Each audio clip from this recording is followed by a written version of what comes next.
Hi Anne, how are you? You're on nice and early.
Well, thank you, Bernard, and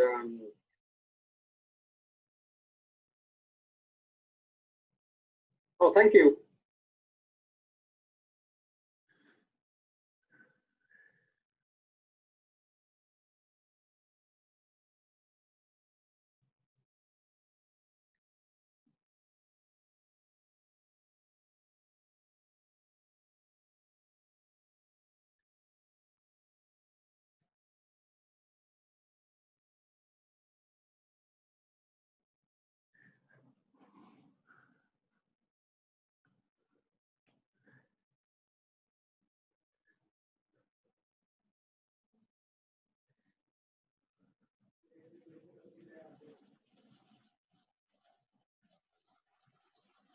Nice.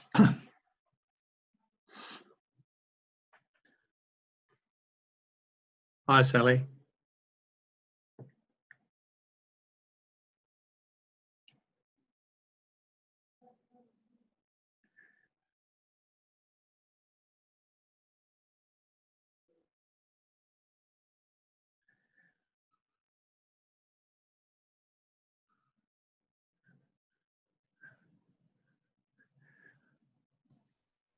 Hi Sally, how are you? Hi Bernard, how are you? Good. Could I just have a little practice run with you? Yeah, absolutely. I've just got to make sure that everything's working. So that's just a welcome slide. Mm-hmm. Then I thought I'll just go to position everybody what session this is. Yeah, great. Then hand over to you, introduce you and hand over for acknowledgement of country. So what I'm going to have to do is stop share at this point in time, come back to you. Then I'll go to share screen again and do the acknowledgement of country. Mm-hmm. And then of course we're back to, I've got to work out where we're, am I sharing that screen with you at the moment? No. Okay, so I just got another button to press. So there's the acknowledgement of country.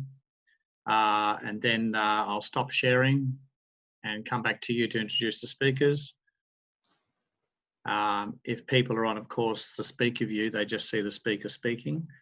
And when it comes to Bishop Vincent, I will then go to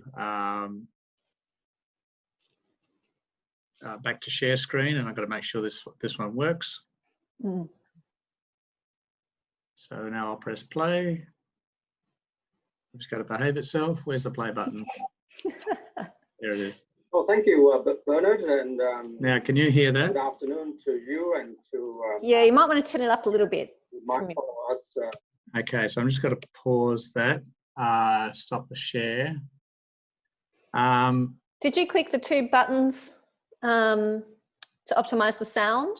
No, that's video settings. So it might just be a matter of clicking the when you click share, do you know about those two little boxes that you tick? I do, and I just forgot to do it. So I'm going to.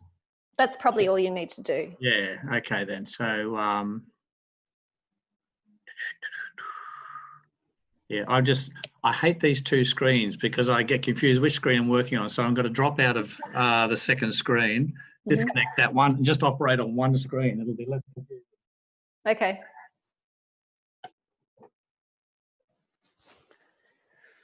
Right. Good. Now I come back. Now I can come back again. Okay. So I'll go back to the beginning again, and trouble is when I see this screen here, I then can't see the Zoom controls, can I? So I'm going to share screen.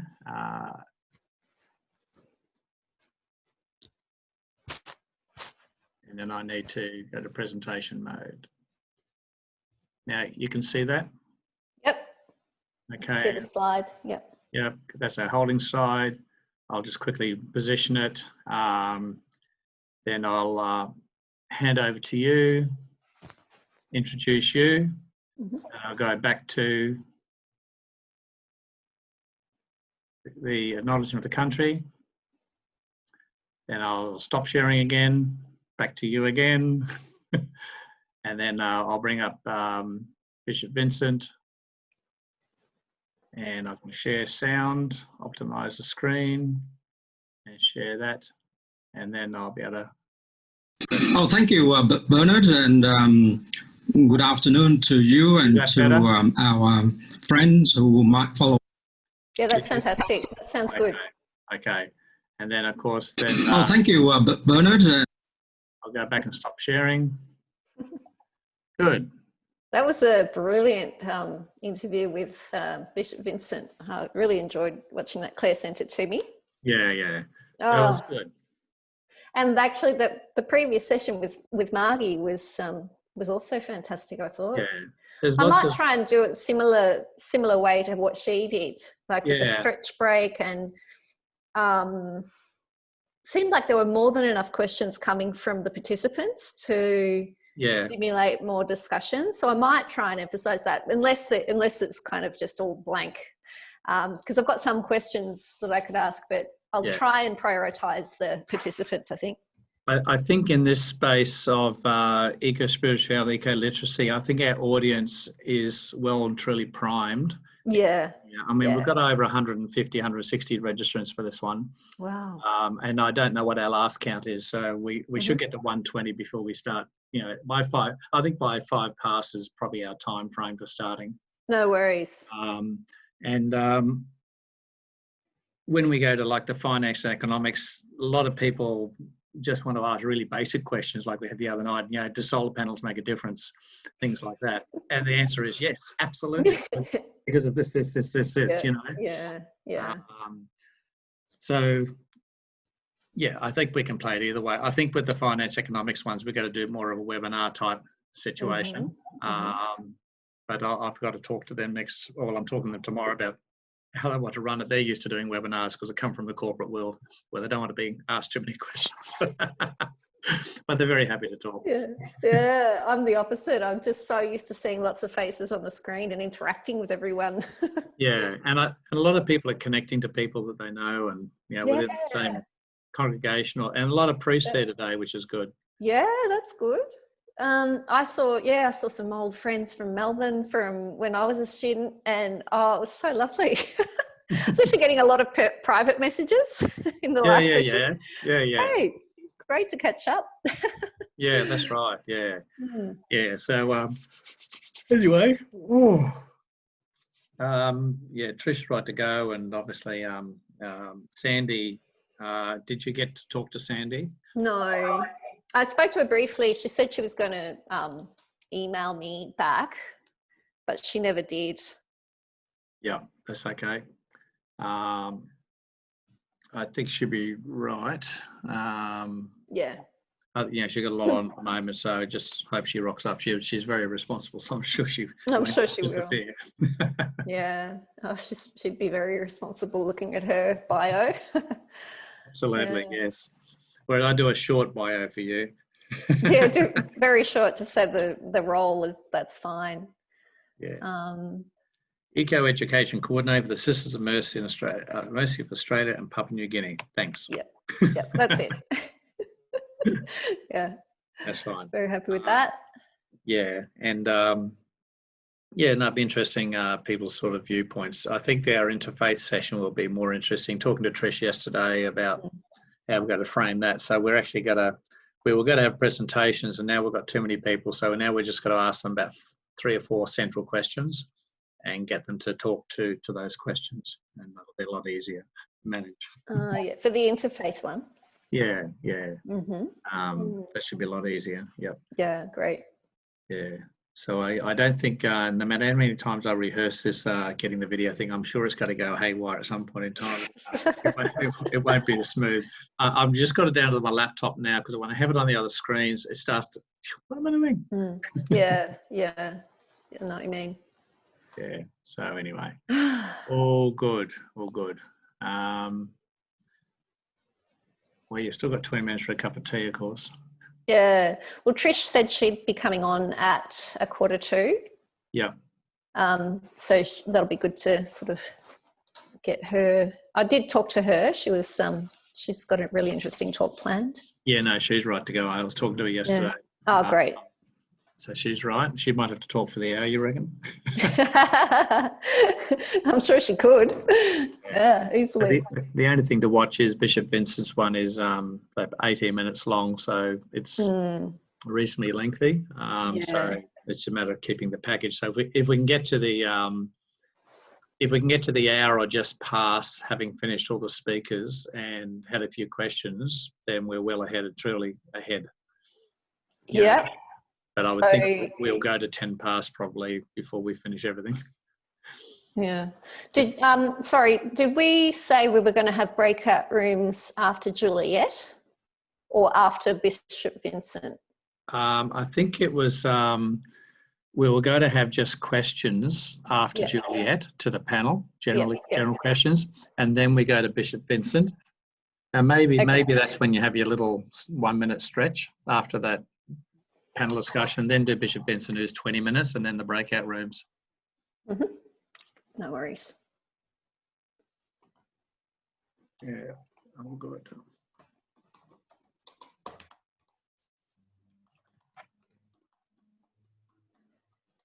Okay, well, I will go get a cuppa. Thanks, Bernard. Okay, I'll kill off the screen. Back when Trish comes on. Okay, cheers. Yeah, cool.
probably need to turn your mic off there, Sally.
Hello, Sandie.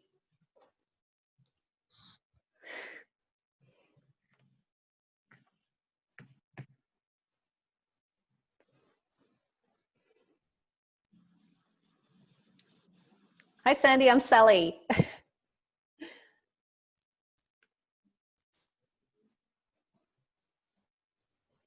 Sorry, I'm speaking to you without my phone, my microphone. You're muted. Oh, good to meet you. Yeah. Well, how many people are we expecting, do you know? Bernard said upwards of 160. Oh, wow. And you normally get 80% show up to Bernard. We had 104 out of 134 for this morning session, and we had about 85 out of 100 the other day for the prayer. So yeah, so if once we get to 120, I think we'll be right start about 5 past. I think. Okay. You just never know. Anyway, hello, Sandie. Haven't seen you for months and months. Ages and ages. Yeah. Are you up in Brisbane or are you back down in Sydney? Back down in Corona land, yes. Although Queensland's doing its own good job of it at the moment. Well, yes. I mean, nothing's a sure bet. No, but they got the grand final at this moment, so you know Patricia's coming in now too. Okay. Oh, well. The Aussie rules officials can get up there without too much isolation, but you know. It's just crazy stuff, really. Hey, Trish. Yeah. Hi, Trish. I can't hear you, Trish. You're muted. Doing exactly what I was doing. Yep. Unmute. That's it. How are you all? Yeah, good. Oh, Sandie, we've been thinking of you so much. Yes. How is your beloved husband? Oh, he's okay. He's okay. The delirium's lifted, but he's in residential aged care and is not liking that at all. So yeah, it's not a lot of fun. No. And Trish, is that the Tasmanian wattle behind you? No, that's a maiden heifer. I had to have something non-human that's alive to spur me on. Yeah, I did the sort of I similar could see thing. the yellow on it, and I thought it was a wattle. No, it's just the leaves that are turning now. You know, they need to be chopped off soon, but and then they'll sprout nice new ones. Lovely. It's a bit ruthless, but that's life. Yeah, that's How right. are you, Yeah. Sally? I haven't met you face to face in person. Yeah, good to see you, Trish. And whereabouts in Tassie are you? we're on the northwest coast, up the hills from Burnie, about 15 minutes from Burnie, in a little place called Stowport. It's really lovely. I'd carry this over to the window and show you the Tas Oaks, but I better not, or I might miss the connection. You never know what might happen. Yeah, you have to keep your fingers and toes crossed at all times. Yeah, that's right. That's great. Well, I'm just hoping I switch over to videos and PowerPoint slides on top, because, you know, it doesn't matter how many times you practice it. I stop my second screen, because otherwise it just confuses me as to which screen I'm playing with. And I just find it easier with these things not to bother with PowerPoints and stuff, but just to talk. It's I hope it was an expectation, because I haven't got them either. No. We don't want PowerPoints, but I've got Bishop Vincent pre-recorded. Oh yeah, of course. And and I've just got the Convocation slide there as a holding slide and things like that. All exceptions made for bishops. Well, for Bishop Vincent anyway. Yeah. He's been booked for a while, but anyway, it worked out fine, because I got a one-on-one interview with him, and it's worked out fine. Yeah, it's really good. Yeah. I was always funny with the cuckoo clock out of my head, so I just have to move that way. There we go. Shouldn't have pointed that out, Bernard. It's going to be a constant distraction now. Hey, Mary Tinney. Tinney's in the room. You could do a fake background. Put yourself in Numia or something. I do. I normally do a this one. I'll just show you. There you go. It's my granddaughter's hands holding the little Caritas heart in my hands. That's lovely. Oh, beautiful. Really? That's the conference symbol. Hello, Mary. How are you, Hi, Sally? Mary. Good to see you. You're it for this. It's a gathering of authors.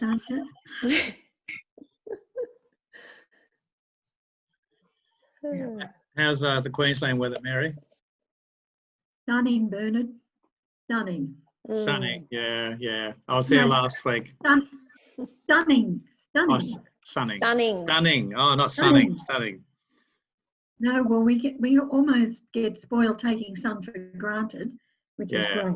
Of course, you're not still on Ocean Road, are you? No, I'm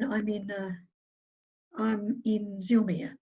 Oh, Zilmere. Okay. Yep. Yeah. Now, I'm next to a creek, next to Cabbage Tree Creek. Oh yeah. It's got a bikeway up there, hasn't it? Yeah, you could walk from here to Sandgate if you were that way inclined. Yeah. Yeah, it's lovely actually. How's Mary Claire? Yeah, I haven't seen her for a little while. She'd invited us to lunch, but then I said we're in Brisbane. That was 2 weeks ago, and we'll catch up soon. Yeah. So my sister and Mary were in Boston together, weren't they, doing the Masters? That's right. Yeah. Oh, wow. Yeah. We share a birthday, actually. There you go. One moment. Hi, Bernard speaking.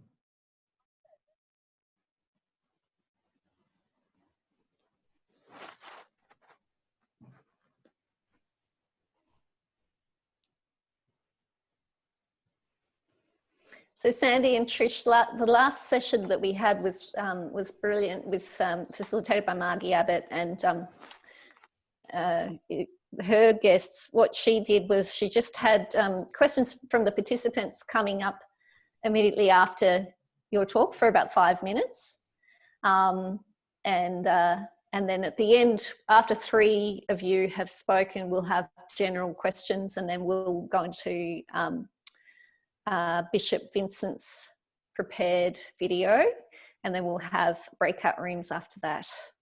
Yeah.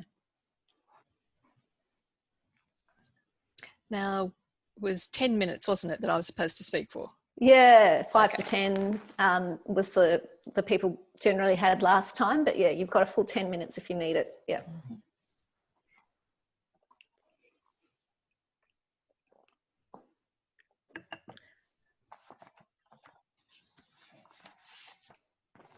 Sandie, did you have input to the social justice statement? Yes, John and I wrote it. Oh, good. Yeah. we had it well featured in our parish last weekend. I haven't read it yet, but I'll get to that hopefully. But it's very timely, isn't it? Yes, more than we could have known when we started working on it. Yep. Sally, how many people would you like in the breakout rooms? 4 to 5, I'd say, for 10 minutes. Okay, I'll have to do some quick maths then once we finish.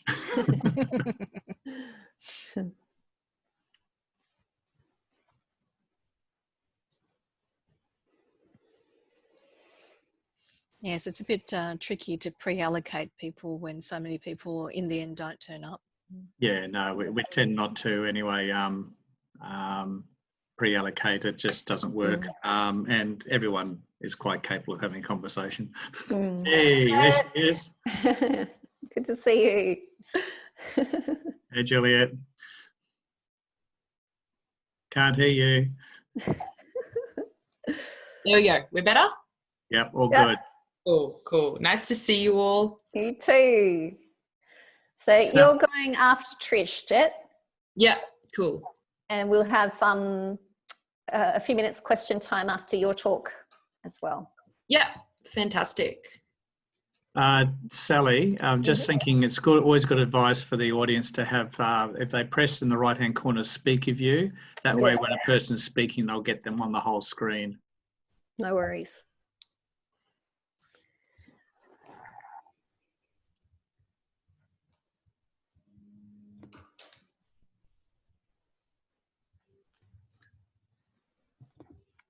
So I'm going to go into, I'll just go into a holding pattern with our first slide for a couple of minutes. Okay. And share that screen. Just practicing, of course, you know. I don't know, no matter how many times I practice, something goes wrong in that moment.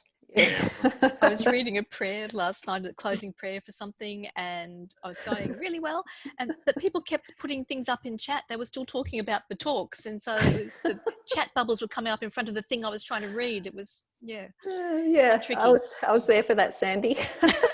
Oh, you'd have noticed the long pause when I was trying to find the next paragraph because there's stuff popping up in front of it. Yeah, that's all right.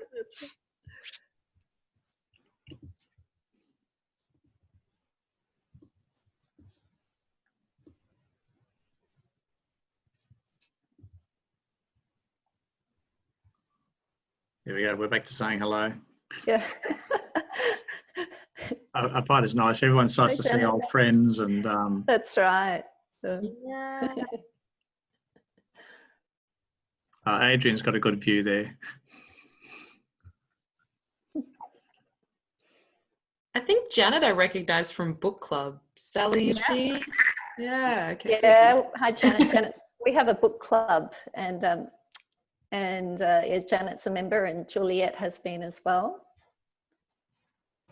So what's the book club, Sally? It was from the Rahamin days. It's called the Great Work Book Club. So we started it off reading Thomas Berry, and we've been going for about 3 years now. Fantastic bunch. At the moment, we're reading Tyson Yunkaporta's Sand Talk, which is highly recommended. It's a good motivation. It means people actually do read it because they know they're going to be held accountable. Yeah, that's right. What is it again, Sally? What was the book? Sand Talk by Tyson Yunkaporta, the young Indigenous writer. A wonderful, wonderful book. Really challenging.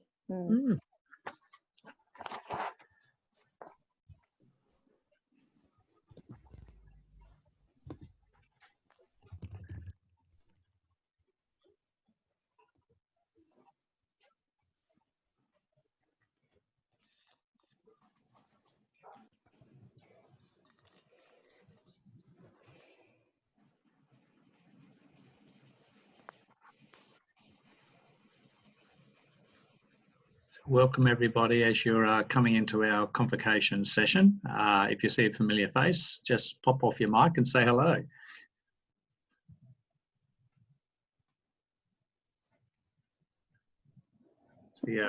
Hi, Elizabeth. Hi, Elizabeth. Hi, Elizabeth.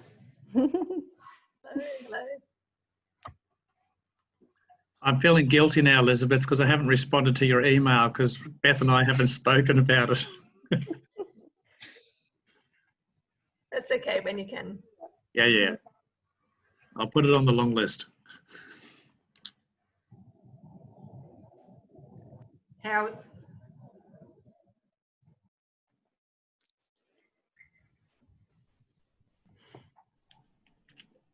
Oh, 11 people are waiting. I better keep pressing that button or they won't get in the room. Here we go. Numbers are climbing. Here we go. Who's coming in now? Yeah, so if you're online now, you just need to ensure that you're muted, or I can mute you. I just muted you, Adrian. Janet, you'll need to mute.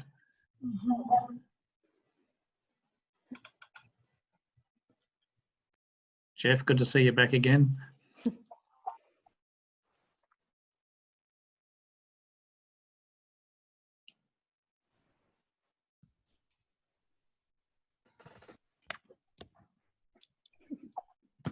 Pat O'Gorman, thank you for your beautiful reading of the prayers the other day. Oh, thank you.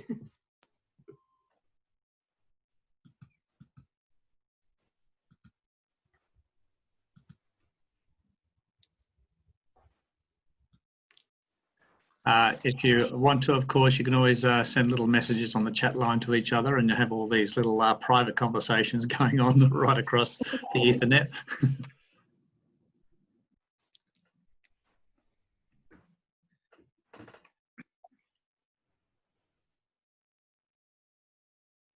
So we're expecting about, there's about 150, 160 registrations for today. We don't know how many are going to actually rock up, but we usually have about 80%. So give it another couple of minutes.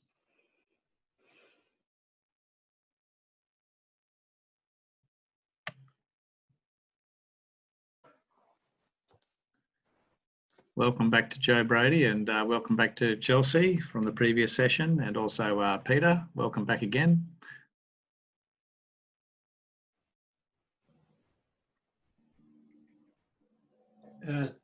Thanks, Bernard. Thanks, Sally. Hello, everyone.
Hi, Peter O'Neill. Good to see you online again. Welcome back. Thank you, Bernard. Well, Trish and I were just talking yesterday that we should wonder if we can get our lovely Irish colleague to be involved again next year. And Sean. All right, that'd be good if you can organise that with him. Yeah.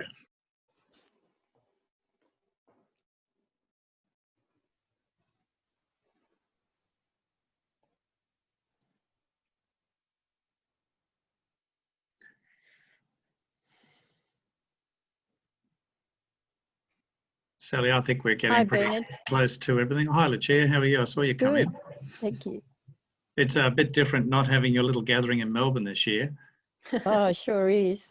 But there's a parish in Brisbane, Queen of Apostles at Stafford is holding a gathering, and I've said to them that, you know, maybe there's some parishes in Melbourne I'd like to connect with them on that same day. So I'm awaiting their response.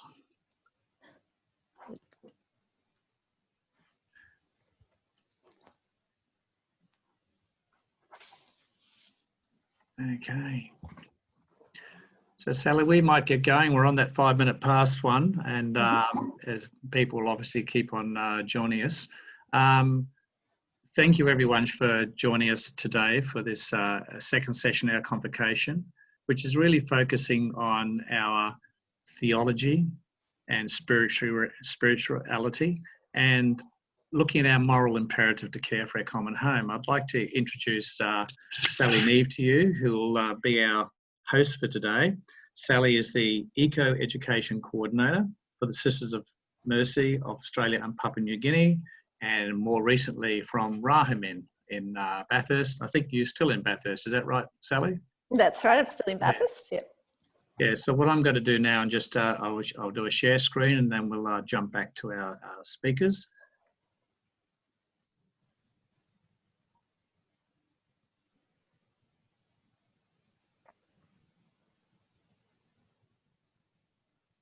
Yeah, thanks, Bernard. So are you going to tell us a little bit about the thinking behind the Convocation? Yeah, so it's really, really important to understand that nothing happens unless a person is well formed spiritually and morally. Then they have that natural inbuilt motivation to love. And our Convocation is shaped around 3 stepping stones: a whole formation platform, a foundation, and we don't apologise for dealing heavily in finance and economics, because that's money changes the world and makes the world, and so we have a lot of people engaged in that conversation. We had last week, we pre-recorded Roscano with Tim Buckley and Bronwyn Lay, and that'll be replayed again next week. And that was a wonderful introduction to the way we can care for our common home, but using good, rational, financial and economics thinking to do so.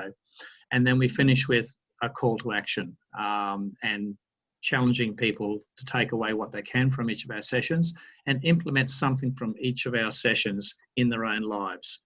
We're only in control of what we can do, and we're in control of how we perhaps engage with those who influence us and how we influence others in order to deal with those bigger issues. So Convocation is shaped around those stages. So without any further ado, I'd like to hand you back to Sally. Yeah, thank you, Bernard. And as mentioned already, I am joining you from Bathurst, which is Wiradjuri country, and I just really want to pay my respects to their elders, past, present and emerging. And as we all gather, we acknowledge the First Peoples of the whole of Australia, and wherever we are, we pay our respect to the elders, past, present and emerging, and commit ourselves to ongoing relationship and reconciliation with these peoples, acknowledging that the land was never ceded and that there has not yet been a treaty. And Sherry Balcombe in our previous session really reminded us we have so much to learn from the Aboriginal people of Australia. And she said that we have so much to learn about the feeling of connectedness inside of us, that land is sacred, land is alive, and that the creative spirit is always alive, always present. So today we have with us Dr. Sandie Cornish from the Office of Social Justice of the Australian Catholic Bishops' Conference. We have Trish Hindmarsh, Educational Consultant and former Director of Catholic Education for Tasmania. And we have Juliet Talarico, ecologist and former community educator at Rahamin Ecology Centre, my former colleague at Rahamin, and a recorded message from Bishop Vincent Long, Bishop of Parramatta, who couldn't be with us today. So this session will feature a session from a presentation of each of those speakers, followed by a chance to raise a question either verbally or in the chat box, which you can see at the bottom of your screen.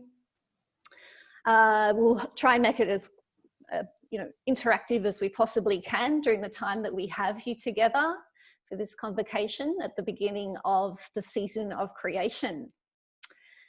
Also, don't forget you have at the top right-hand corner, probably if you're using a computer, it'll be top right-hand corner for speaker view or gallery view. Now, if you would like to see it's a close-up of the person who is speaking, you can click on that and you'll see an enlarged picture of them.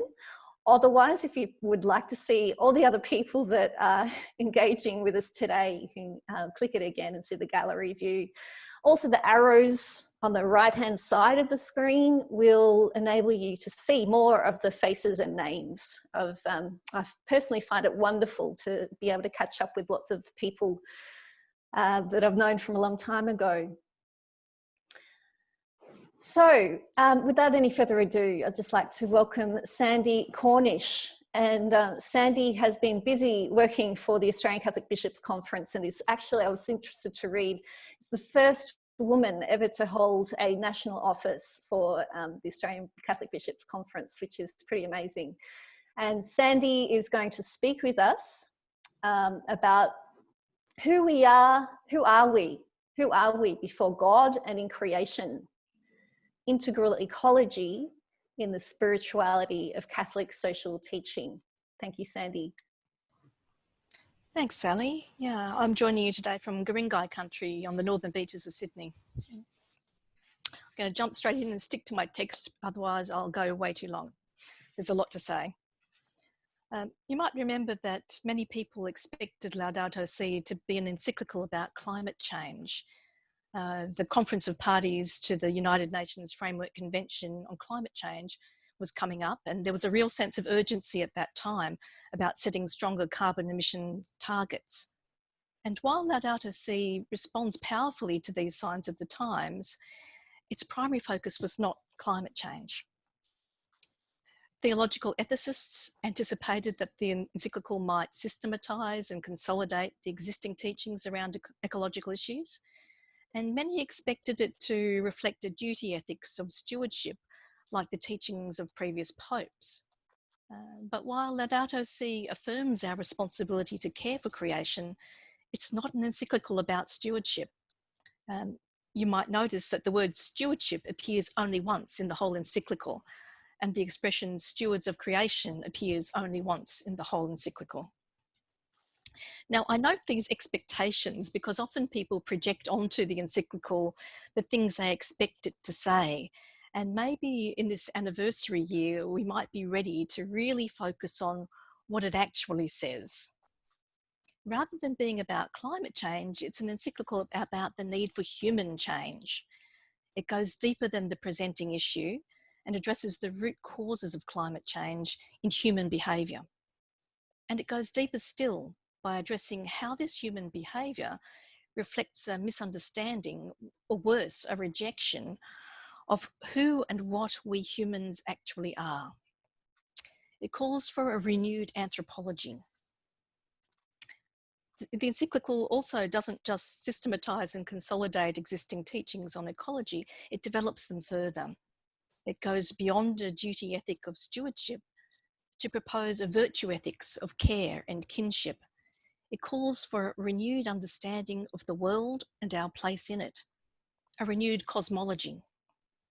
So Laudato Si challenges us to consider the truth of who we are before God and in creation. If we want real and lasting change, we can't avoid these deep down questions that go to the heart of our spirituality. The word spirituality, of course, is used in so many ways that it can mean just about anything. So I just want to share with you how I understand spirituality and what I mean by it. I see a spirituality as a person or group's way of understanding God, or the transcendent if you prefer, the world and one's place in it, expressed in values, attitudes, motivations or dispositions, commitments and practices. Now, this probably isn't what comes to mind when people think about Catholic social teaching. A lot of people seem to understand these teachings as universal principles to be applied to specific cases. And that's actually a pre-Vatican II approach to moral theology. If you reduce Catholic social teaching to being a collection of essential principles, then it's easy to miss the fact that it expresses and encourages a socially engaged spirituality. It's actually about the praxis of Christian living in society. It places faith sources and other sources of human wisdom in dialogue with reality for the sake of generating wisdom to guide Christian living. In the process, it also generates insight into the meaning of faith sources, and that's how the teachings develop. So, Laudato Si presents an understanding of God, the world, and our place in it, and it encourages us in certain values, attitudes, motivations, or dispositions, commitments and practices. It promotes a spirituality. One of the foundations of this spirituality is the understanding that all that is has been loved into being by God, including us. God is the creator and we are creatures. The universe is not random and chaotic. It is a cosmos imbued with meaning and order brought into being by love. While previous teachings emphasised human beings as the kind of pinnacle of creation, endowed with intelligence and free will and therefore responsible for stewardship of the rest of creation, Francis puts us firmly in our place. He reminds us that we're creatures amongst other creatures. Each creature, whether human or otherwise, has an inherent worth. Each one speaks of its creator. We are part of God's creation in a relationship of kinship to the rest of creation. And the Canticle of the Creatures, with its family relationships, brother, sun, sister, moon, continually reinforces this point, running like a leitmotif throughout the encyclical. Francis explains that the Genesis mandate to have dominion over the earth has at times been incorrectly interpreted by Christians, and that this text really has to be read in its context and with an appropriate hermeneutic. Tilling and keeping, he says, implies a relationship of mutual responsibility between human beings and nature. Mutual responsibility, very interesting. We have a responsibility to care for God's creation, but the things of creation also care for us and sustain us. We are not overseers or managers of our sisters and brothers. Kinship is a much more mutual and reciprocal relationship than stewardship. Other creatures too have a right to what they need from the bounty of the earth.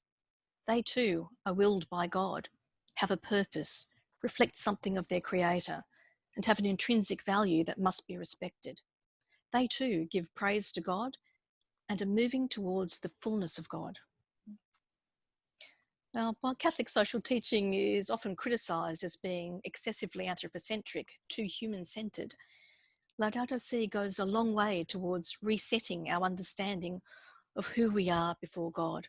We are God's creatures, and in relation to the rest of creation, we are kin to other creatures, sharing the same source and destination. Francis sums this up saying, a spirituality which forgets God as all-powerful and creator is not acceptable. That is how we end up worshipping earthly powers or ourselves usurping the place of God, even to the point of claiming an unlimited right to trample his creation underfoot. So we don't stand outside of and above creation. We are not God. Ideas like these have been greeted in the past with howls of pantheism. Francis, however, stresses that all creatures, including us, are part of a universal family or sublime communion, joined together by God and owned by God. And this is not the same thing as attributing divinity to nature. So Francis is inviting us to a renewed Christian anthropology in which our understanding of what it is to be human is much more humble and much more connected with the rest of the web of being. While John Paul II emphasised the interdependence of human beings and human communities, Francis stresses the interdependence of the whole earth community. So ecology, of course, is about relationships between living organisms and the environment in which they develop. And Francis reminds us that everything is connected. And this means, of course, that our approach to ecology must be holistic. Integral ecology requires an integrated approach to combating poverty, restoring dignity to the excluded, and at the same time protecting nature. Laudato Si, in fact, speaks of environmental, economic, and social ecology, of cultural ecology, and of human ecology. Integral ecology brings all of these dimensions of ecology together, seeking the common good of the whole earth community through time and space. Integral ecology asks much more of us than simply being critical consumers. Now, of course, we have to take personal responsibility for our impact on the rest of creation, but the deeper causes of ecological problems usually lie beyond personal behaviour alone. They are connected to models of development, production and consumption that reflect a sense of entitlement to dominion over the rest of creation. The spirituality of Laudato Si understands every part of God's creation as our kin. It encourages a disposition of respect for God's creation. It motivates us to live in communion with the whole of creation. It encourages practices of social inclusion and economic sustainability. It leads us to a commitment to relationships of mutuality and reciprocity with the whole of creation. The spirituality of Laudato Si reminds us that while we have responsibilities, we are not in charge. We are God's creatures, called to live in communion with the rest of God's creation, without which we can't survive, let alone thrive.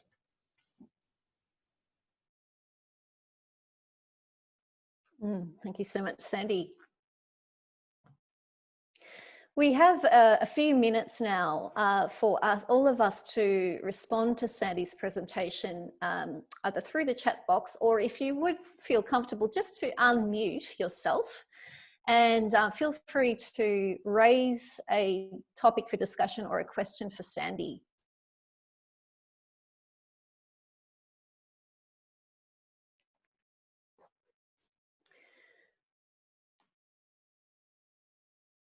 So we've got Mary Tierney has said this is a very integrated presentation, and actually that raised something for me too, Sandie. I was thinking that too, that there must have been a bit of a journey for you personally to have come out of that world of Catholic social teaching, which so emphasises the dignity of the human person, to expand that lens to include more than human. Has that been something that's happened for you?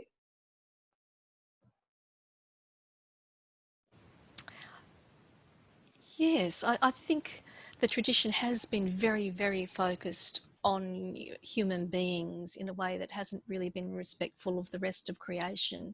But this has been a long journey for me. I've been concerned about ecological issues since the 1980s when I was studying economics, actually.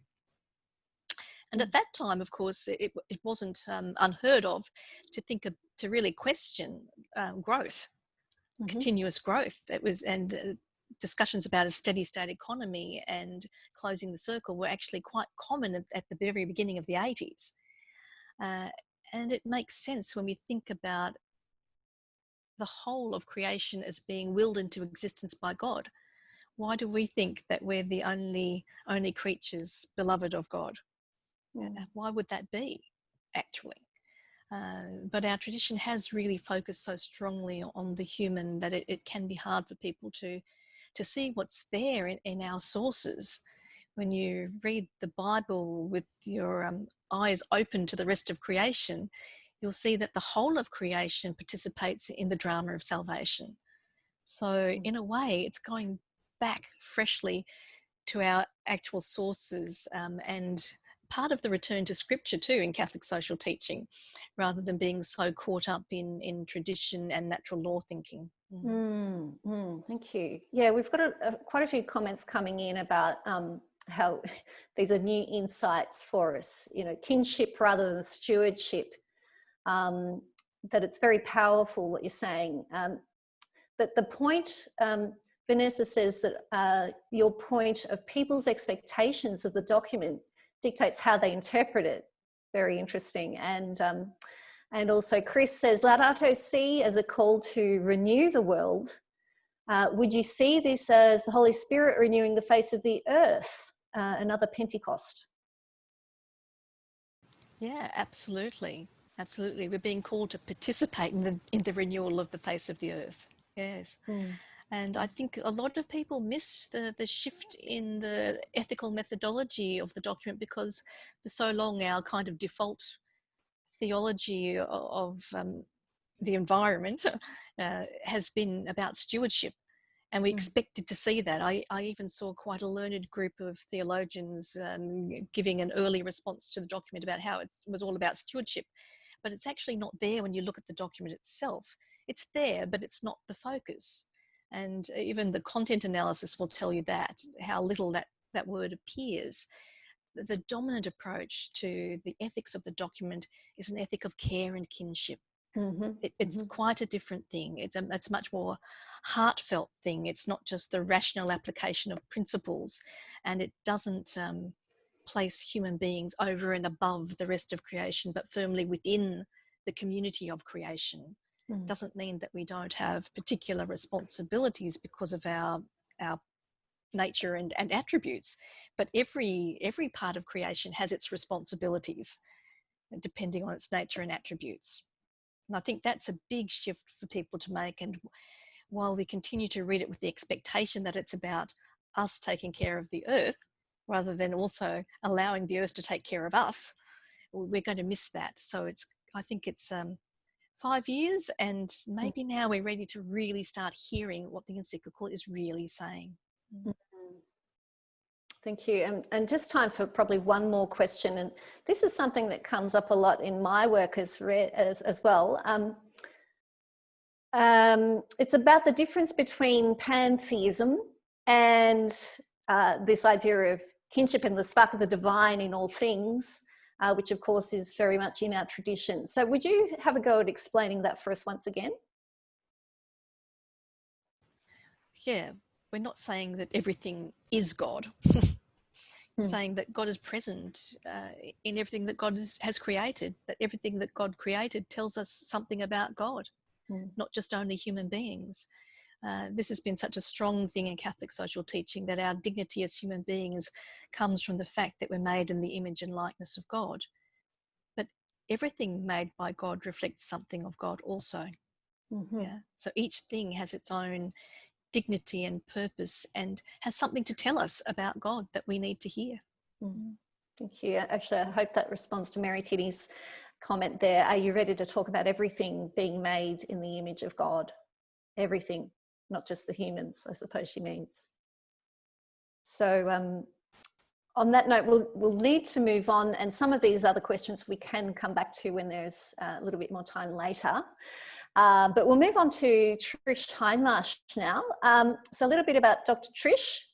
She is, she was inspired by St Mary MacKillop to train as a teacher when she was young in Victoria, and progressed quickly through the education ranks to become a principal at only the age of 28.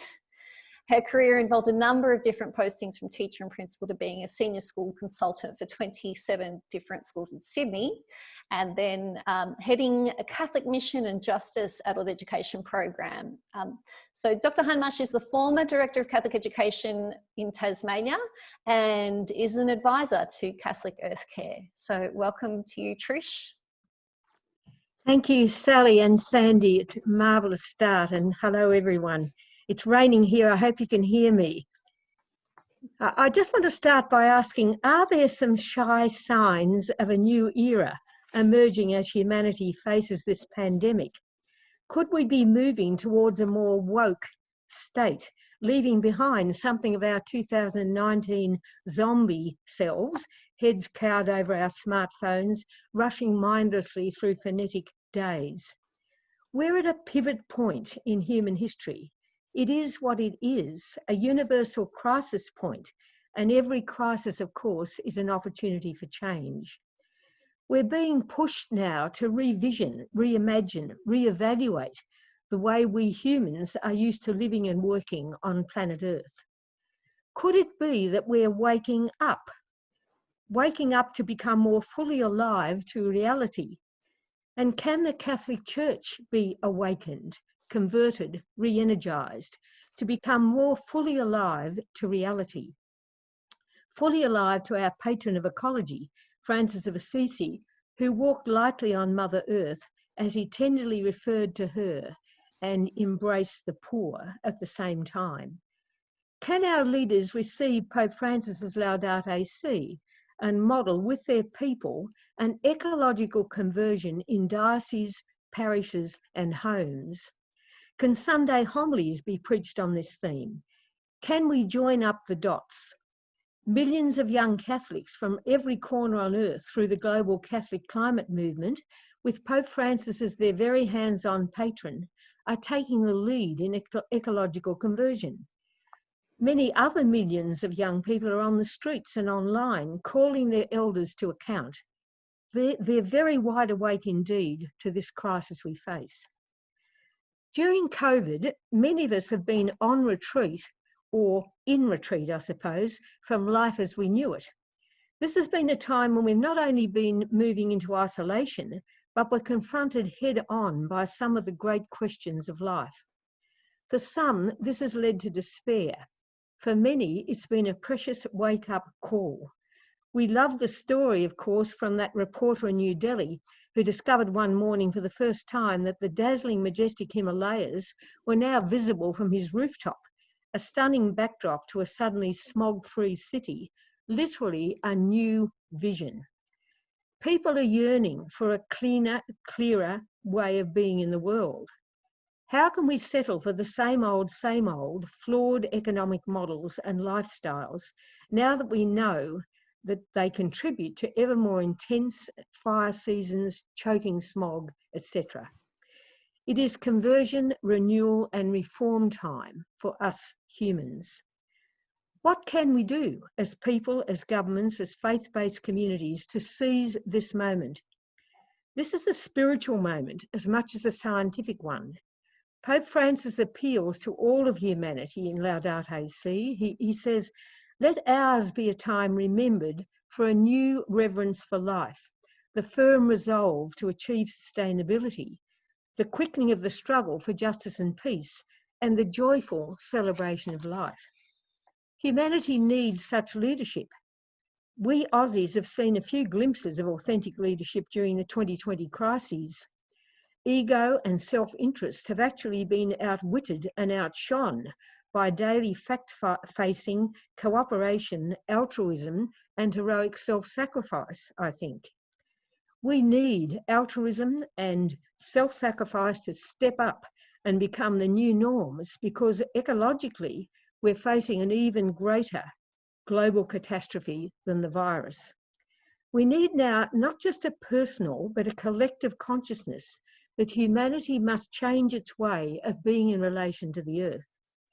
This conviction is rising and rising, especially among the young. We adults cannot go back to business as usual, comforting as that thought might be.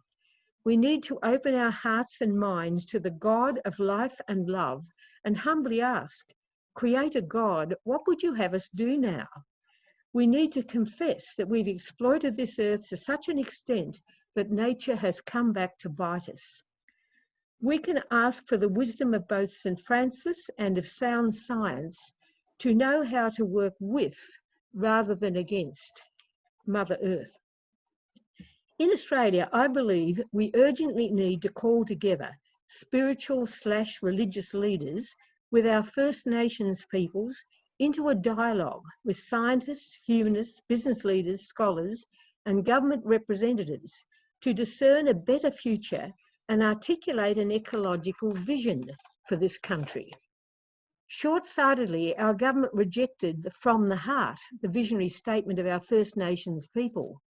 Government needs to reconsider, this time with humility, to learn from and with our First Nations people. The book of Proverbs warns us, Without a vision, the people perish. Australia needs an ecological vision that can underpin and energise public policy and practice. Young people need to be there to share their youthful outrage and their hopes. We need an opportunity to explore together how to live more simply so that all may simply live, to reduce our impact on land, water and air, the basic sustainers of life, to learn from those countries and organisations who are way ahead of us in ecological sustainability, policy and practice. Such collaborative revisioning, which could be done digitally, just as we are now, and immediately before we rush back into our old ways after 2020. At the personal level, many Australians are responding by choosing a more minimalist lifestyle. This needs to be extended to a desire for the common good, becoming a way of life in our country rather than a minority trend. We're a very wasteful society. Our economy cannot be allowed to rest on economic profligacy and a cavalier attitude to Mother Earth's gifts. During our present crisis, we need to prepare ourselves to be open to learn new ways, to share Earth's gifts justly, to collaborate across state and national borders, to be willing to accept moderate salaries so that more can be employed, to give back if we're in extreme wealth, open to the best holistic science and food production to feed the world sustainably. We need to be open to learn how to farm, mine, care for the land, manufacture, eat, heat and cool our buildings and travel in ways that are far more respectful of the Earth's ecological systems and God's gifts. Committed scientists and environmentalists are helping to model new ways of living and doing business, but they lack the endorsement of enlightened government policy. The ABC program Fight for Planet A should be, I think, compulsory viewing for every politician and community and religious leader. 3 cheers for those artists, scientists and spiritual teachers who can creatively engage our minds and emotions to face up to this most super serious issue, showing how it can be done and paving the way for a collective will to change. It will take an ecological conversion on a grand scale, a change of heart for individuals, families, organisations and governments. Such change rests of necessity on reflection and ecological spirituality. This must influence centres of worship, homes, boardrooms, parliaments. We will need to consciously stop, reflect, take stock and carefully considered impacts before we rush to decisions and outcomes, acting with love and care for Mother Earth, our common home. That care always in our minds. Humans now know that our devastation of the earth for profit and so-called progress is plain wrong. So we need to humbly beg the earth's forgiveness and invoke the spirit of all life, the Holy Spirit in Christian terminology, to empower us to not only see what's happening, but to have the courage to change, to walk lightly on the earth with joy, peace and admiration, rather than stressfully, selfishly seeking to extract more and more. Australia, enough is enough. This is the liberating vision Jesus had of the kingdom of God on earth and also in heaven. Let us, as Jesus invited, see the lilies of the field, really see, and know that God makes the sun shine and the rain fall equally on all. With eyes opened and hearts burning, we can and we must usher in what Thomas Berry called the new ecological age, and St. Paul refers to as the new creation. Our church must step up and take prophetic leadership, responding to Pope Francis's warm invitation to all Earth citizens to be loving custodians of the earth. Let's do it for planet A, because we know there's no beautiful green planet B. Thank you. Thank you so much, Trish. Very stirring words and a real call to action, as well as the conversion of our hearts. Very inspirational, as people are saying in the chat box here.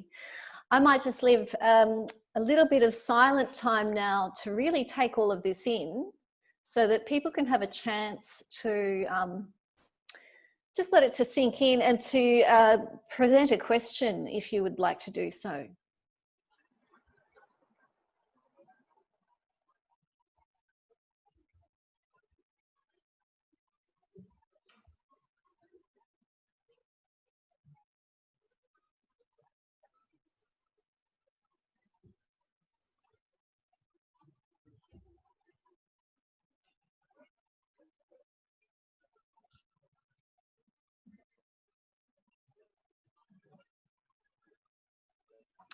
Okay, so I'm just reading some of the comments here. Kylie says, too often we think of Catholic morality being about sexuality and birth or death decisions. This appropriately expands what it means to be pro-life. And obviously this is part of our Catholic tradition, Trish. Can you expand on this for us? Yes, and I think it is the comprehensive sense of pro-life that we've never properly grasped, perhaps, some of us, most of us anyway, until Laudato Si has, as Sandie has so brilliantly explained, created a whole picture, a whole integrated sense of what ecology means, spiritually, socially, scientifically, every way, theologically. And it was a very big disappointment to me to learn in the media that one of our beloved sisters stood up in full regalia in front of the Republican convention and spoke about life as if life were confined to abortion. We now know that, you know, we respect, of course, the need to preserve all of life from the first moment of conception, but we've had this view that has concentrated on such a narrow view of pro-life. Pro-life is as big as the cosmos. Mm. Given the urgency, and I hear the urgency in your voice, Trish, I'm sure we all do. It's kind of like so much needs to change. It's like we need to be rebuilding the airplane while it's in flight. As an educationalist, can you give us a couple of tips about how this could possibly be done within especially within this group which identifies Catholic? Where are we going with this? In a way, the science is so good and so compelling and in some ways so devastatingly depressing that we need to focus on the positives. Like all around Tasmania, every school pretty much has got its own garden and all the education that goes with that. Hands-on, how the food's produced, how we can respect that garden, get our hands dirty, etc., loving God's creation, etc. I think it's a very wide thing now. So really, if we can focus on those marvellous steps. I've been reading Mary Robinson's book. She ran, of course, a centre in Dublin for climate change, and she's brought together the initiatives around the world that people are taking, especially in developing countries, but not only. And look, it's such a heartening book to read. So I think if we focus on those positive developments is very good, not being blind to the devastating nature of it all at all, but also to learn to contemplate. I do sound very urgent, and I am urgent, and I'm impatient in a way to get things going. But if we don't every day take time to meditate and contemplate, we're going to burn out. We're going to die of discouragement. So I think the meditation and the spirituality, as well as that intense awareness and the action, they all need to work together in a way that's holistic and healing and empowering, rather than sending us into a spiral of depression and despair. Thank you. Thank you so much, Trish. Now, in the interests of time, we will be moving on now to Juliet Talarico. Welcome, Juliet. Juliet is the former Rahamin Ecology Centre educator and is an ecologist. And she's going to be speaking to the question, what is God asking us to do? Juliet, we're all ears. Thank you, Sally. Hello, everyone. I'm joining you from Wiradjuri country in Melbourne. So just to give you some context, I studied ecology for 3 years at uni. And as I learnt about how ecosystems worked, I realised how bad some of our habits are as humans for unbalancing these ecosystems. So I wanted to address what my habits were and find out how I can lower my impact on Earth, as well as actively restoring and regenerating life. I always felt that our actions must have a flow-on effect onto the rest of our environment. And through research and seeking out this knowledge, I learned this information that I just couldn't ignore anymore, and I couldn't remain complacent to. So I now feel a sense of personal responsibility to protect our Mother Earth. I suppose I can best speak about what God is asking us to actually do by thinking about what I have been called to do and how I actively participate in conserving our earth and promoting care and stewardship. Patricia mentioned in her section, she touched on how we need to find ways to respectfully farm the land and not in an exploitative way. And, live with less and embrace a minimalist culture. And these are kind of things that I felt called to do as well. So I've looked at solutions like permaculture. And for those who don't know, permaculture is a set of design principles for how we can live our lives in a more harmonious way. It's a method of systems thinking that include how we use resources, food, water, and shelter. And the fundamental idea is to look at nature as a guide and ask how we can work with it rather than against it to build stronger and more resilient communities. The ethics of permaculture are earth care, people care, and fair share. And so I try to address each of these values in my everyday life. And I feel that one thing that encompasses earth care, people care, and fair share is by growing some of my own food organically, by using rainwater, as well as only using recycled materials to build the garden beds. I create compost so that I can fertilize and add life to the soil and also reduce food waste. This also ties into social permaculture, which focuses on building local community life and support. An example of this is very relevant at the moment. Melbourne is in stage 4 lockdown, so we can't do much physical social interaction. So something I've tried to embrace is engaging with Facebook groups.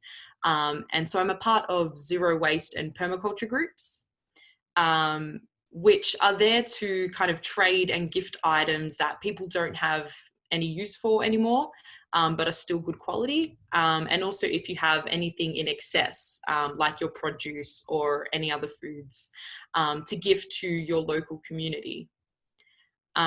This has been a great way to source secondhand items and also exchange knowledge about things, exchanging knowledge about how to live more plastic free or embrace a minimalist culture, upcycling materials, or even something as simple as gardening. And I feel that by investing in this kind of community, it really builds resilience, which is so important in a time of disaster, which we're living in at the moment. And it also provides a sense of belonging in a time of isolation. And also thinking about fair share and people care. This also prompted me to think about what it means to be a conscious consumer. If you haven't heard this term before, it essentially describes your thought process before you buy something. So where did the item come from? What impact did its production have on the earth? How will it continue to have an impact on the earth? And we can apply this thinking to, where we get our clothes from, transport, cleaning products, and especially our diet. This plays a big role in our buying habits. So I've started looking at the ingredients of my food. What country does it come from? Does it have a big carbon footprint if it's coming from overseas? If it contains palm oil, which is a very well-known factor for deforestation and destroying habitat for endangered species and native tribes. So just starting to look at the ingredients of what I'm purchasing, you start gaining an idea of how these cycles work. And now I've started looking for alternatives so I can avoid ingredients like this or habits like this, and also avoiding impulse buying. And this definitely ties into wanting to reduce plastic consumption as well. And, you know, very gradually, and it takes a while to kind of get out of the habits that we're brought up with. I'm looking for alternatives to replace everyday essentials. Simply using a bamboo toothbrush or carrying a container so that when I go out to restaurants, I can use that for leftovers. And at first, it seemed really overwhelming to be so informed and to think about all of these intricate things for your everyday life, but it very much just becomes second nature after a while and doesn't feel inconvenient. And so it's these kind of practical solutions that I think accumulatively, when we're all doing it together, they do have a big impact on our earth and the restoration of such. It also raises our collective consciousness as a society to recognize that the interconnectedness of our planet is integral and very much a part, nature is very much a part of our existence. Thank you so much, Juliet. It's wonderful to have your example, your model, modeling of all of the simplicity of life and the practices of regeneration that we so deeply need. I would like to come back to the original question a little bit and say, like, get you to reflect with us on how, in changing your lifestyle, in actually implementing all of these practices, that actually has perhaps nurtured your spirit, or like Sandie's definition of spirituality. How has this way of life influenced your spirit? I really like this question, Sally, because I think fundamentally earth is a part of my spirituality. So when I'm experiencing nature, I feel more at peace, I feel whole, I feel rejuvenated. And I find so much inspiration in the vastness and expansiveness of nature that it really helps me to find direction and allows me to look within. So it makes sense for me to align my actions with my ethics, because I feel that I'm projecting externally what I'm feeling internally. In other words, these actions are a manifestation of my spirituality. And I also find that my awareness of earth and community has over time more so become a way of life rather than just individual actions. And with such huge challenges like earth degradation, I've really tried to just focus on how to apply it on a local scale and influence my kind of corner of the world. Because once you have all of this knowledge, it's so hard to ignore the issue and, you know, carry on as usual. And so I find our empathy is actually a huge driver for us as a species and is one of our biggest strengths. Yeah, thank you. There's a couple of questions coming in on the chat. We just have time for a couple of those. But from Marianne, Juliet, it's so hard to find out whether shampoo or personal items have palm oil.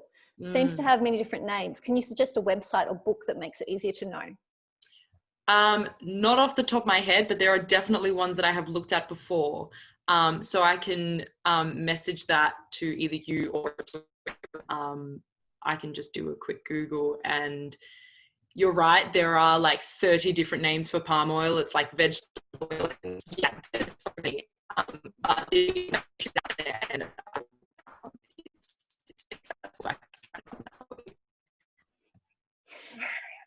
and quite a few other comments that are saying, love the way how your presentation goes beyond take less to require us to recreate, which is an important trajectory, I guess, rather than just sticking with sustainability for the human's sake, for business as usual. We're actually talking about regeneration, which is a very different word.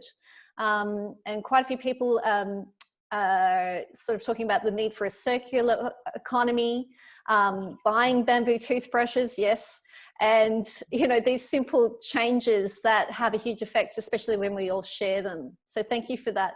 And also lots of information coming in from Bernadette about the Stop Adani campaign and standing with the Indigenous people, the Wangan and Jungalingu tribal warriors up there. All of this is relevant now indeed. So on that note, I think we're just going to pause. I'd just like to invite you all to maybe take a stretch of about 1 minute's time, a little bit of yoga if you're a practitioner, and just get out of your chair, and we'll come back in 1 minute.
Thank you. And just coming up in the chat box, if you're interested in avoiding palm oil, thank you to those contributors. And Juliet has shown us our website there, www.ran.org.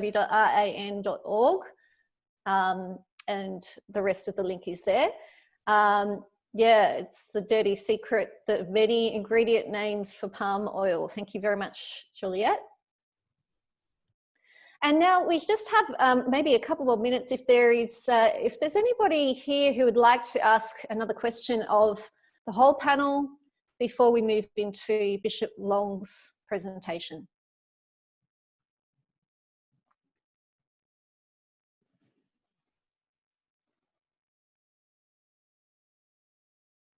Yeah, people saying it's 3 amazing presenters, and that's very true. It's just really dynamic, exciting conversation. I feel like I could listen to you all day.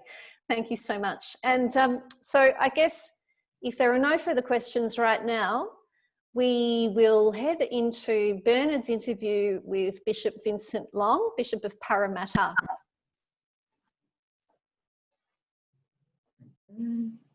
And Bishop Vincent is talking about Francis and Francis as a Franciscan, St. Francis and Pope Francis. Francis and Francis lighting the way. Welcome, Bishop Long. Oh, thank you, Bernard, and good afternoon to you and to our friends who might follow us through this webinar.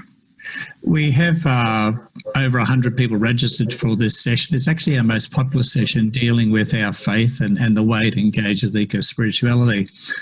From my own perspective, my memories of Sir Francis is all around the Canticle of Creation. I'm wondering, from your perspective, what else has he taught us, which has laid the platform for Pope Francis's great work on Laudato Si?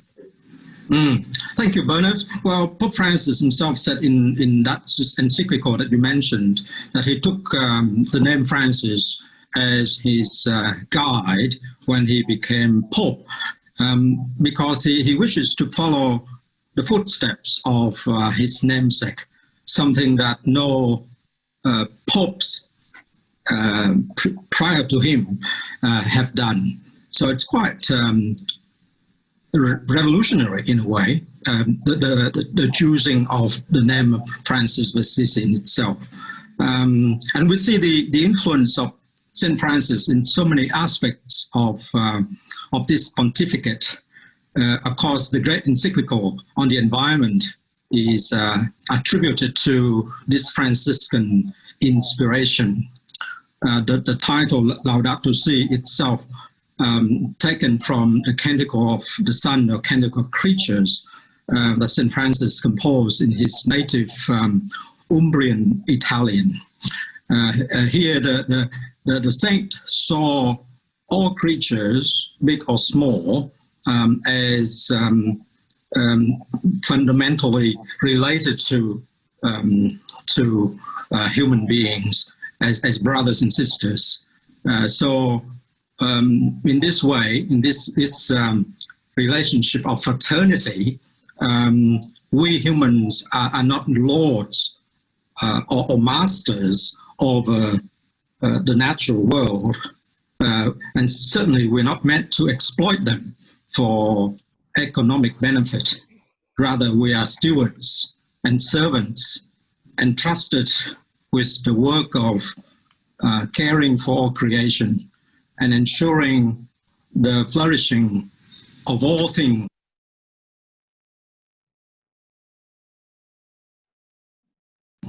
All creation as the Creator intended. So for me, one of the greatest insights of St. Francis in the Canticle of Creatures is that we are related to the natural world in a sacred harmony and communion. This notion of communion as opposed to dominion, which has characterized human relationship with the natural world. We see the natural world as a hostile place, as a place to be conquered and exploited. But in the Canticle of the Sun, Francis saw everything as brother or sister, related to us in that sacred harmony and communion. We might be on top of the food chain, but our very survival depends on our partnership with every form of life. That's the insight that St. Francis has. So we need a radical new way of relating and living so that we can bring harmony, we can bring sustainability to all of life, and not just the human-centered world, because we are part of the cosmic web of creation. We are not apart from it. We're not lords and masters, but we are part of this wonderfully interconnected cosmic web of creation. And so we need to live this new paradigm, as it were, paradigm of communion. And that is, I think, the greatest, one of the greatest lessons that Pope Francis highlights for us in that encyclical Laudato Si. So you've probably answered this in many ways, Vincent. The Franciscan eco-spirituality is really promoted heavily through Laudato Si. What do you think is the significant difference between Franciscan eco-spirituality and the other different congregational efforts to care for our common home? I think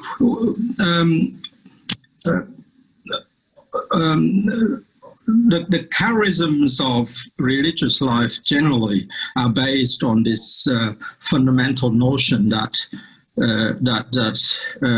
we have a sacred relationship with God's natural world. But what Francis did, more than the other religious founders, if you like, did, was to accentuate that aspect of being of the human beings being a part of a larger whole. So our flourishing, our survival as a species depend on the well-being of everything on the planet. So if we think of ourselves as small, unrelated individuals on this earth, then we will create a very small, puny, individualist world that cannot survive, let alone flourish. So on the other hand, if we think of ourselves as being part of a larger whole, we think in terms of stewardship, we think in terms of participation, we think in terms of evolution, we think in terms of the sustainability and viability of all things. And so we have a chance to rewire ourselves, as it were, for a new existence. And it's so critical, I think, in this day and age when we see the world or the planet heading to ruins because of the exploitation and because of the framework of individualism and tribalism and nationalism. That doesn't facilitate that sense of communion, that sense of interdependence of all things, you know. So I think that's what St. Francis, more than other religious figures in history, has done.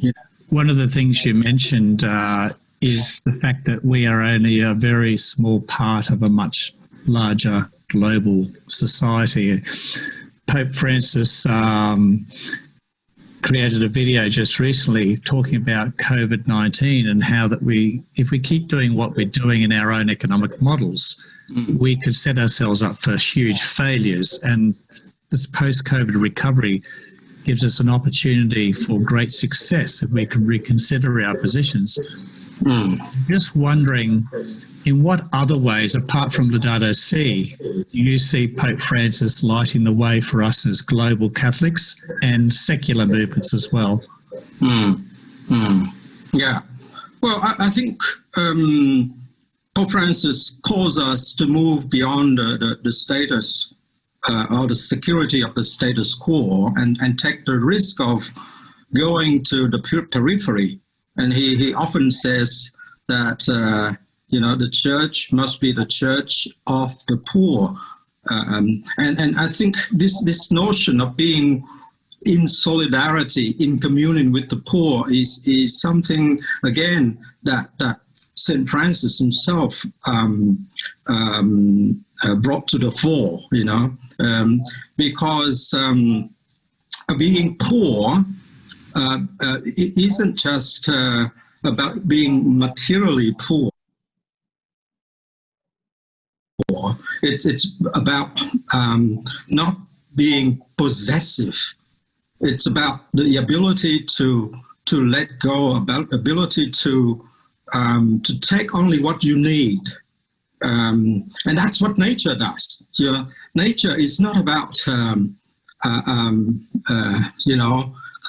conquest and dominion. Nature is about cooperation. Nature is about group gatherings, and so the consumerist, capitalist economic system of buying life at any cost is collapsing. Is because it's not viable. It's not sustainable, and we will perish under these conditions too, unless we return to the roots of nature and rewire ourselves to be part of nature. We need to have that conversion of mind and heart. And Francis talks a lot about that, that ecological conversion, a conversion of mind and heart that leads to the conversion of lifestyle. So I think that's some of the things that Pope Francis is lighting the way for us as a global community going forward. That's a great segue into our final question, Vincent, because for our Australian Church, everyone is at different stages of this formation and this conversion of heart. I'm wondering about aspirational goals for the Catholic Church in Australia. As a agency of the Catholic Church, Catholic Earth Carers has this convocation, has created it to try and bring all our hearts together to care for our common home. And we have a focus on eco-spirituality, eco-theology, and particularly around the financial and economics component. We pre-recorded a session with Roscano the other night, and he was very, very strong on the fact that we need to create a system which is there for the common good. Very much what you're talking about. I'm just wondering, in that vein, what could be our aspirational goals as a Catholic Church to care for our common home? Well, you mentioned that we have disagreement in a lot of areas, but we should begin with a common ground, and the common ground, as far as the gospel is concerned, is that we should live life simply, poorly, and sustainably. And the fact is, we live in one of the the largest exporters of natural gas and coal and fossil fuel energy. Australia, and individually, Australians are responsible for producing huge amounts of greenhouse gases. We have one of the highest per capita emissions of carbon dioxide in the world. So we cannot simply leave these problems to the big players like governments and energy companies and industry leaders and the like. I think there are practical measures that what we all can do, and especially as gospel-centered people can do, to reduce the carbon footprint, as it were.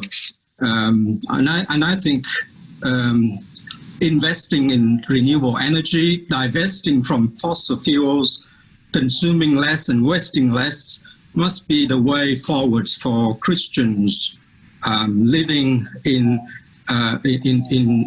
this century, where the consciousness of a fragile planet is heightened, and we need to give new expressions to the Beatitudes, to live in poverty, to live in simplicity, to live in communion with all things that are, rebuilding the sense of personal, social, and even political identity for a world of change and complexity. And I think it is, in spite of everything, the most exciting time in history, because we have the capacity to change the direction of our world. One of the, and this is an unscripted question here, but a very practical one. We're asking each of our participants to think about one thing that they can do that's within their control when they listen to each person's speech, and the people that they can influence. So we're talking about our locus of control, our circle of influence within our area of concern. I'm wondering if you were to go away and write down what is one thing that you do in your life or would do in your life to help change the future, what would that one thing be?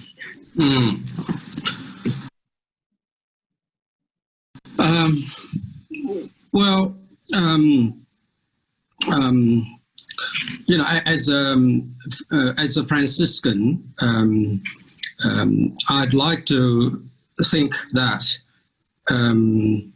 living in simplicity, living in radical communion and solidarity with all that is the very framework of life. And that is a thing that I'm committed to, Bernard, but also to stand in solidarity with people on the margins, to stand in solidarity with the suffering world, because we live in an interconnected world. Yeah, and I think that is bringing the gospel to life. That is living the marrow, the kernel of the gospel. That is wonderful. Thank you so much, Bishop Vincent, for your time for us today.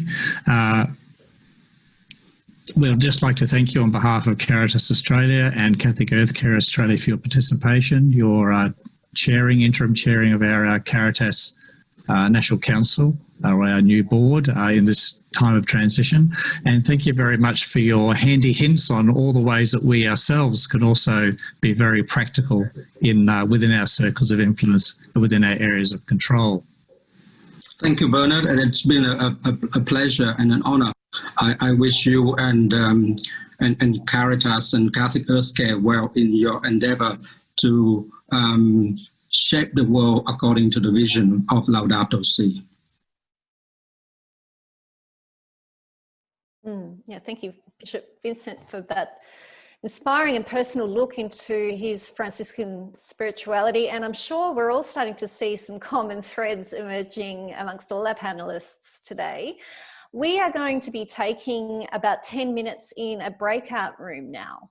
So you'll get a chance to introduce yourself to a few other people, and really with the focus being on what's arising inside of you as you listen to all of these speakers, and to see if by the end of 10 minutes we can come back and share for a little while in the group as a whole. So thank you very much, Claire or Bernard. Okay, let's hope this works, folks.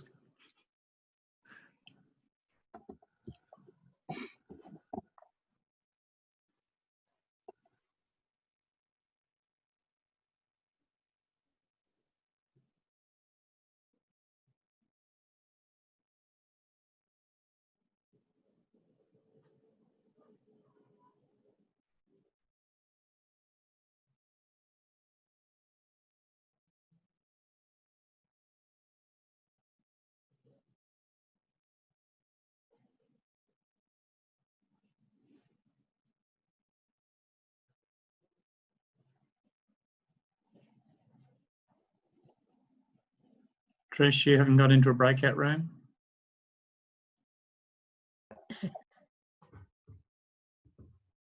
Should be there somewhere. Should I? Yeah. But you have to accept. Do I? Huh. How do I accept? You should have received a message. It says you're in breakout room 19. You just need to accept. 19. Okay. So anyone who's still on, you've all been With allocated 11 11 others? No, you've got 3 others: Lucia, Julie, and someone else. I don't know how to get in there. Okay, I can't move you to another one. Well, I can move you to. Let's see. I'll move you to breakout room. Here. You got it? No, I'm with you at the moment, and yeah, you're on the main group at the moment. So everyone else who's still on the screen probably have left their computer and are just listening. So there should be a message on your laptop somewhere.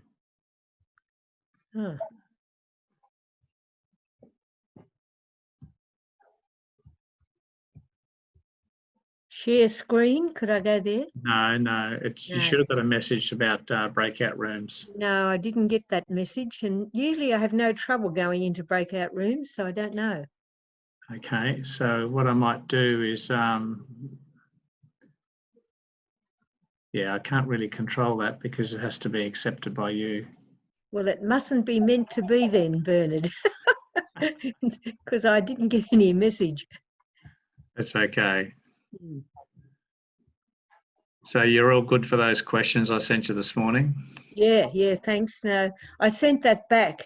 Okay. Yeah, sent that back to, I'm Claire, just trying to think, Claire, and, yeah, yeah, that's right. we'll broadcast that to everybody and just get them to focus on those questions. Terrific. Yeah. Yeah, no, sorry you can't go in. I can reallocate you to a room. Yeah, I'm a bit disappointed actually. I'll move you to breakout room 18 and see what happens. All right, thanks. It still says you haven't joined. Mm. Did you get a message? I've got nothing here that indicates I have to do anything. Yeah, well. Recording, maybe recording. I'm still on No. the Is it down in the chat line somewhere, or on the bottom section is a little share highlight? screen, record, No. breakout rooms. Oh, hang on. You've been probably put in. I'm in a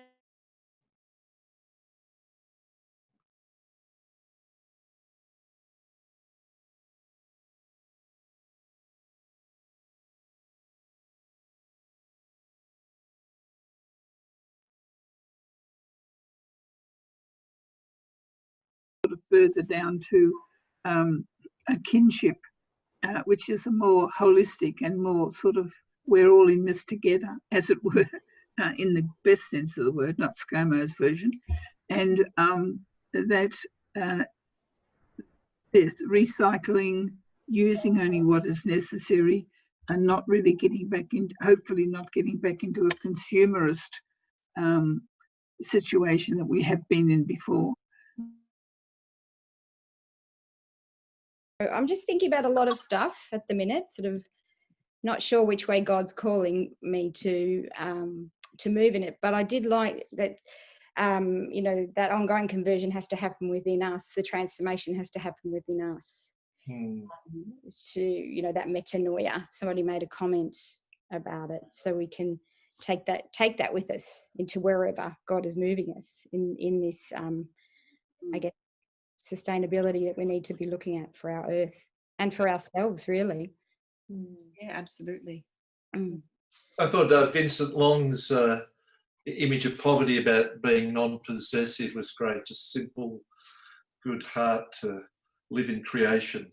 So it's, if there was one big question arising for me throughout all of the different presentations, it would be this: how do we convert our bishops? That is my big question, and I am quite engaged with the plenary council, with plenary council processes. And at the moment, I have this feeling that there's a big resistance on their part to kind of really engage with the laity. And I know that Laudato Si, making Laudato Si an integral part of the Catholic Church is there in some of the discernment papers, but I'm just wondering where the bishops are on this and what they're thinking at the moment, and what are they going to do? Well, I do know Archbishop Coleridge would like to, he asked me, how do we bring ecology to the centre of the plenary? I thought, well, you're asking me, you're the president of the Bishops' Conference. They don't know. Bernie, I really think they don't know. I don't think they know what to do. Yeah. About a lot of things to do with the plenary, actually, but certainly, it's about your whole life, isn't it? This is what today is about. Yeah. It's everything you do, your whole life is living Laudato Si. It's a huge change once you embrace it. It's not just about the environment. That's the thing. It's a whole holistic approach to the way that we have our relationships. So welcome back, everyone. And I had a wonderful conversation in my group talking about the need for contemplation, the need for both grassroots action and leadership action, not just the inspiring leadership of Bishop Vincent. So what would other people like to share? If you could please unmute your microphone. And I'm sure there's one or two things that's just too good not to share that arose in your group. Janet?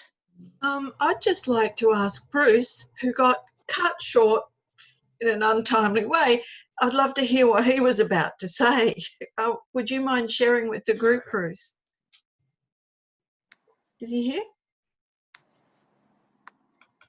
I don't know if Bruce is actually back. There he is. Some of the participants didn't make the transition. Oh dear. Bruce is on mute. Bruce, unmute. Yeah. Yes. Oh, thank you very much. I'm sorry to be such a nuisance. I was saying that many of you may already know Pope Francis is about to issue another encyclical, a follow-up to Laudato Si, and it will be to be released on, I think, on the feast of St. Francis. So it's already being written, and it brings, I think, Laudato Si up to date with the two great themes. But he's looking at a global picture, the environment and inequality and poverty and hunger throughout the world, and the need to really restructure economics and our economies to bring this about. And he's doing it in context of the Sustainable Development Goals, because Laudato Si's, as you know, written closely with the writers of the Sustainable Development Goals. So it's a very big picture he has in mind about really reworking our whole Earth world system along these lines of equity, more justice and sustainability. And Bruce, there was a video that the Pope released the other day questioning about the choice of economic models that we have going forward, where we can choose our future and we need to decide what that economic model is to decide whether our future is positive or not so positive. Bruce, did you say this is being released on the feast of St. Francis of Assisi? Is it the 4th of October? Yes, 4th of October, or it may be the 5th, I'm not quite sure. Okay, we'll look out for that one. The feast is on the 4th, but I don't know whether he's going to hold it, to do it that day or the next. Thank you very much. We have time for at least one more. If anyone would like to share what arose in their group. Just unmute. Sally, one of the things that rose in our group was a copy of Sandie Cornish's input. Would that be available? Have to ask Sandie. I don't think she's still online.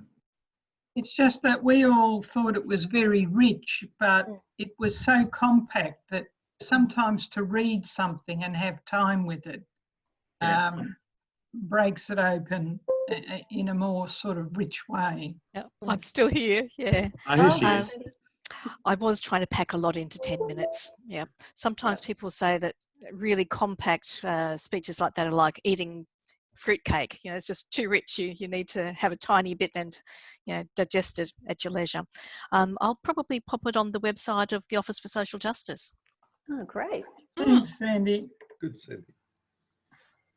I also had the same idea, but mine was a bigger one. I'd like a copy of each of those because I thought they were chock-a-block full of rich material to ponder and contemplate and pray with and look at your life with. And I thought it'd be a pity, because there was a limit of time, for us not to have time to, you know, to enter into the depth of what those three speakers were offering us.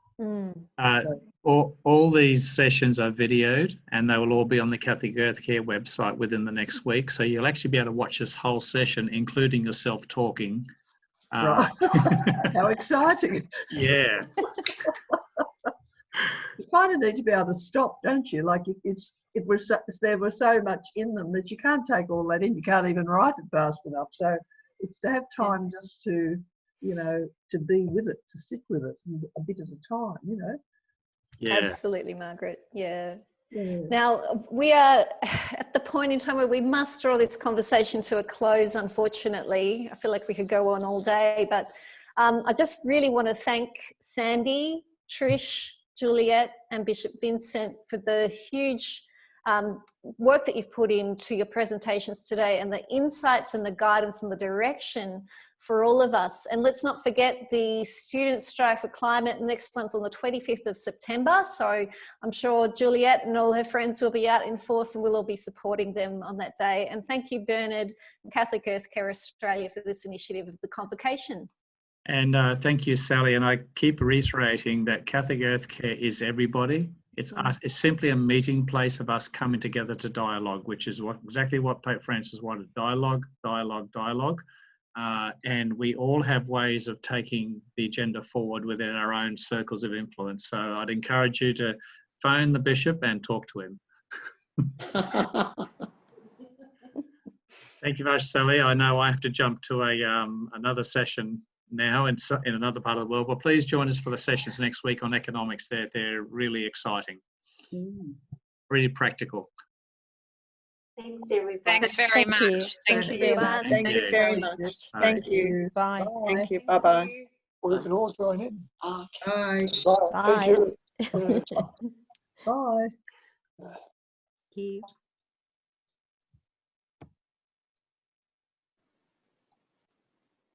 Where did Trish go to?